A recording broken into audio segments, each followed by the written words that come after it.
does our being, i.e. our feeling of self, reside? Some scientists say it is in the brain. I'm not sure. Quite right not to be sure.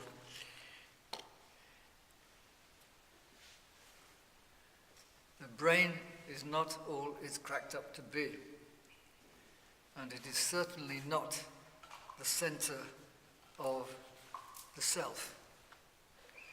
Long before we had a brain in the womb, something was developing us. Something knew how to produce nails, blood vessels, kidneys, livers, hair cells, without a brain. The brain itself took 3 years in the infant to develop. In the first year there was a kernel. In the second year there was a surrounding area, and the third year was the complete brain in operation. So where was the self at that time? And what is the self?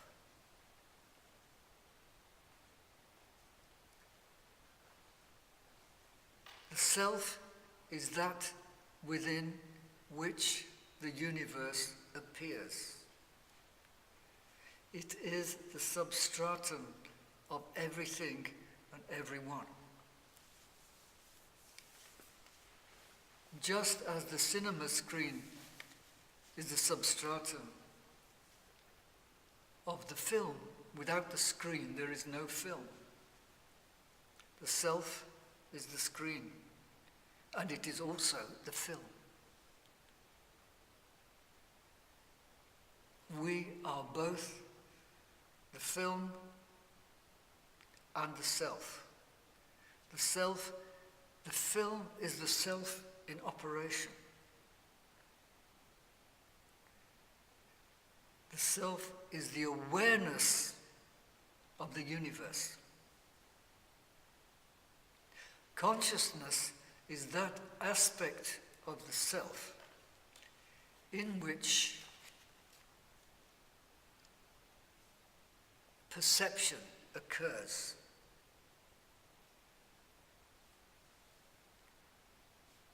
But consciousness is everywhere in the universe.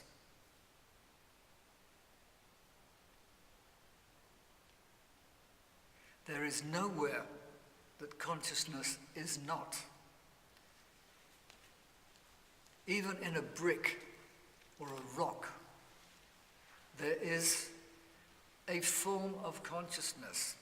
You heat a brick, and the consciousness in the cells of the brick, or molecules of the brick, will rearrange themselves to stop breaking apart with the heat. But there comes a certain moment when it has not the capacity to rearrange itself anymore, and the brick breaks in half.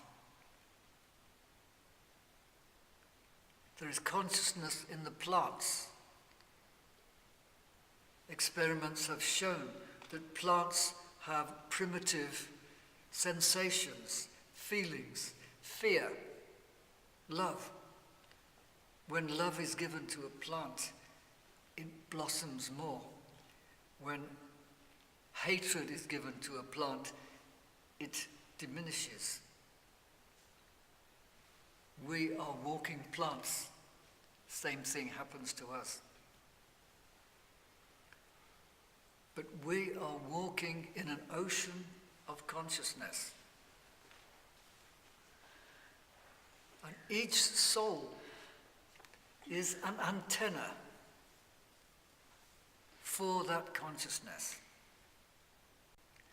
The central station from which consciousness is broadcast is the self. And each one of us picks up the broadcast according to our lights, according to our capacity.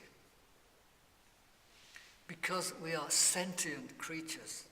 A rock is not sentient, yet it has a certain amount of consciousness. A plant is a little more sentient than a rock. A plant is absorbed by an animal which is more sentient than the plant.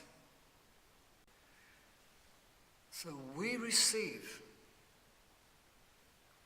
radiations we call thoughts from the self, which we filter through our particular brain receptor. The brain is not doing the thinking itself. Thinking is coming. And half the time we don't want it. So can we say we are thinking? No, we are being thought. Each individual thinks I. Why is that? Because there's only one I in the universe, and that is the self, with a capital S, not the little self, me, attached to my sense of ego. But the I which we have attached ourselves to is not the I of the self. That I is really amness, beingness, without any sense of an I.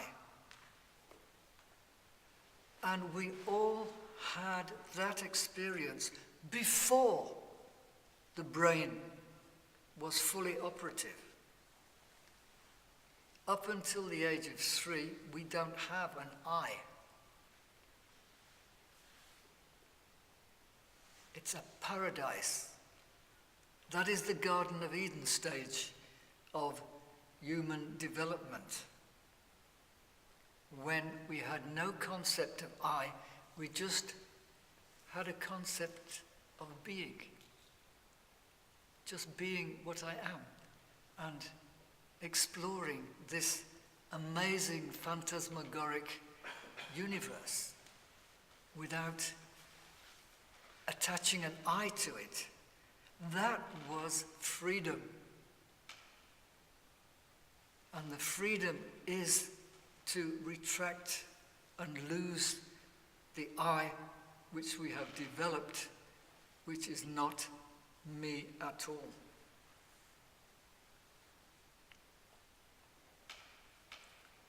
I didn't come with an I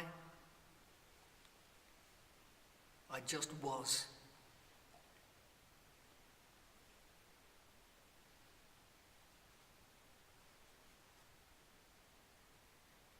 If you forget about your I,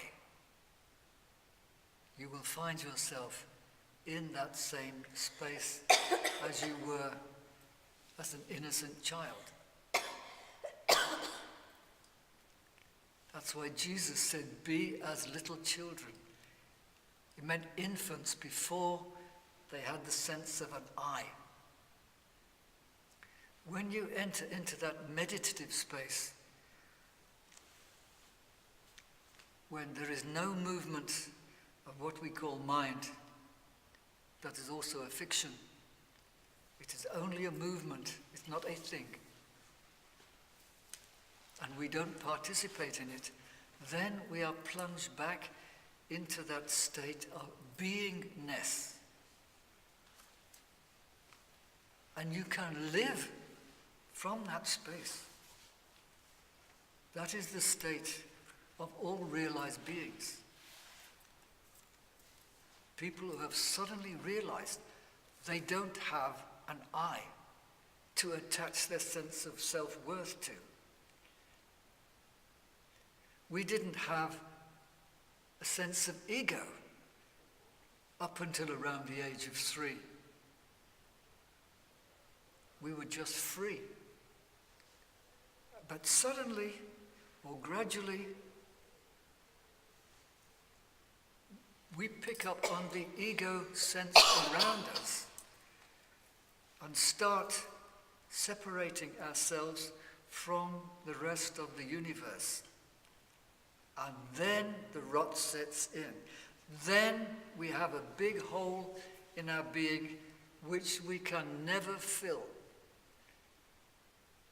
because we have identified with something that isn't me and something I didn't start with. You don't have an ego.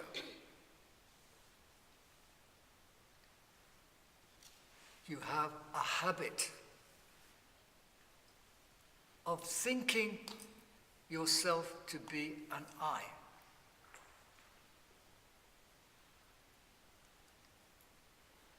Just be.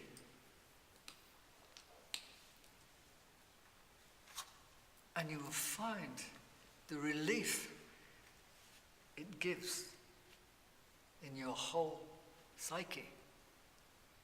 The very word individual means individual, that which cannot be divided from the whole. The whole is the self.